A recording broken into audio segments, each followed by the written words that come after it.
You all right? Yeah, shocked the heck out of me right there. All right. AJ had said that he was giving an example of your loyalty, and he pointed to the last Seattle play in which he said that him and Jaylen were kind of improvising there, checked to a play, probably wasn't the time and place to do it, and yet the following press conference, you kind of like took the bullets there and maybe not explaining it in the way that you probably could have because you were protecting your players. Like, why do that? Yeah, I think that's what a lot of coaches do, and that's something I've always done and always thought. When a coach did that for me, was appreciative of it, but also knew that coach was going to correct it after the fact. But knowing that, when I played, and that was a long time ago, knowing a coach had my back was really important to me. And you're a product of things that you went through, and I know that's important. I felt like that would be important to them as well. And then we just move on and we correct the mistakes that we make from that, myself and the players. How did you handle that? And is that difficult to the prideful way when you really know exactly what happened and you can't explain it? No, because I think, pride is a thing that's always dangerous, and I've seen too many times where pride is something that deteriorates teams, and so you have to put pride aside and you have to just say, what you believe, how you believe to do it, and so. No, I don't find that hard because we're a team, and like I say to you guys all the time, the best thing I can be right now at 42 years old is be part of a football team that's special, and that's just what teams do, and that's what good teams do. So Nick, the other part of that is why they're improvising in that moment. Is that something that you are okay with? What type of freedom does Jaylen have in that respect? Yeah, he has total freedom to do what he needs to do to make a play, and sometimes that's going to work, and sometimes that's not going to work. Like freedom, is being able to go up to the line. Like it's very rare that, not very rare, but when you have success on offense, you're going to see different things that you didn't anticipate getting on tape. I mean, that's happened to us multiple times this year where there's things that are happening that you don't anticipate on tape. And sometimes you make those adjustments on the sideline. Sometimes the player makes the adjustments. And that's what you work so hard through the training camps and OTAs. Like, here's what we like versus this. Here's what we like versus this. Yes, this has answers versus this, or this has answers versus everything, but this is an ideal thing to get to in these scenarios. So you constantly talk about those things. And like I said, sometimes it works and sometimes it doesn't. Sometimes it's the right time to do it and sometimes it's not the right time to do it. But I always say this, and Frank Reich used to always talk to me about this, that in one of the greatest backup quarterbacks of all time, right, is like a quarterback's going to make 4 to 5 plays in a game with his mind that are gonna change the game. And sometimes that's something that he sees and it's part of a check, and sometimes it's something that he sees that he gets to. And I just think that's standard practice from high school football to college, probably more so in college football, to the NFL football. Like, does LaSalle change plays at the line of scrimmage? I don't know, but I think St. Joe's Prep probably does.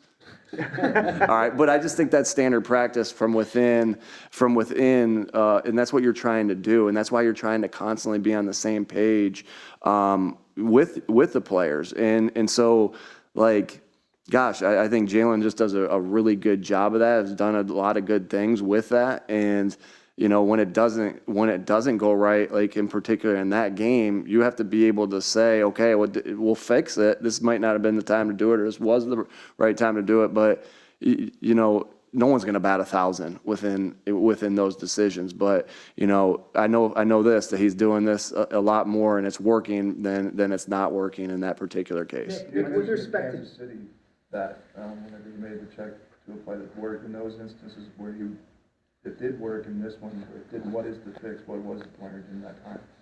Yeah, I mean, again, every situation's a little bit different. He made a great check in Kansas City, and it went out to. I think sometimes it's very easy to say, well, this check worked. The check was successful. this check wasn't successful. And so like, there's no way you can look at it that way, because then you'll stymie the quarterback and you'll stymie the players to be able to do these things in the time. Like, you correct it if it wasn't the right time or wasn't or not. But like, sometimes it's going to, like, and I think we look at the result, right? You can do that in football all the time. Like, I mean, you see it all the time. Like, well, they should have done this here. Well, why? Because this one didn't work. Well, yeah. I mean, you're always going in with a why. You're always going in with why you would do something. But we obviously and ultimately are judged on the result, which is fair. That's fine. We know that.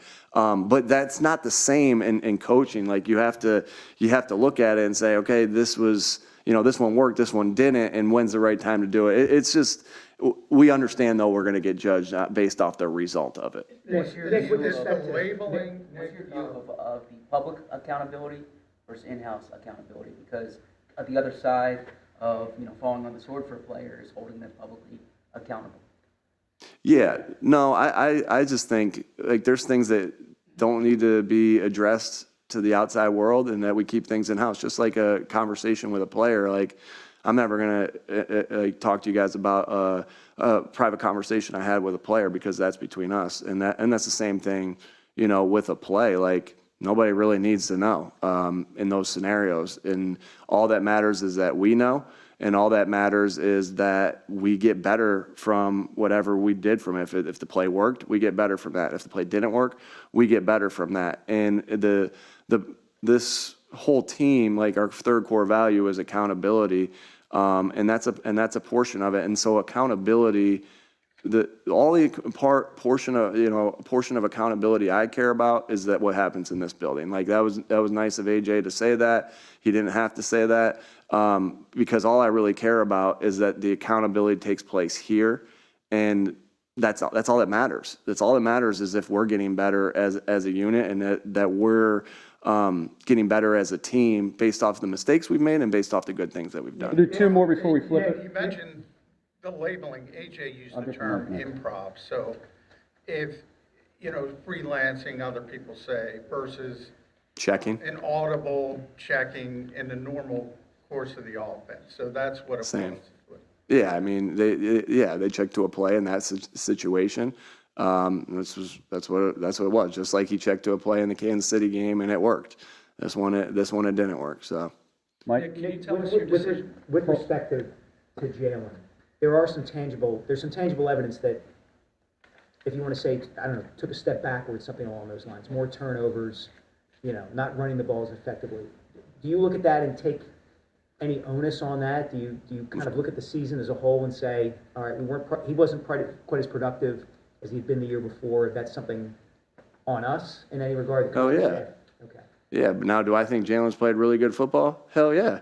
He's played really good football, right? And as a team, like I said, before we got into the little skid that we're in, he's the number one player in the, as people would talk through, as far as MVP. Now we're in a skid, and when you're on a team that's lost 4 out of the last 5, then that goes away. And if any player of ours plays bad, we take onus on that. Like, hell yeah. Like, I'm a little, not like that's our job to make them play well and help them play well. That we are there to serve the players. And whenever, that's why I say, like, I know you think maybe in times, like, when I say blame me for that, I truly believe that if a player's not playing to the best of his ability, that's on me.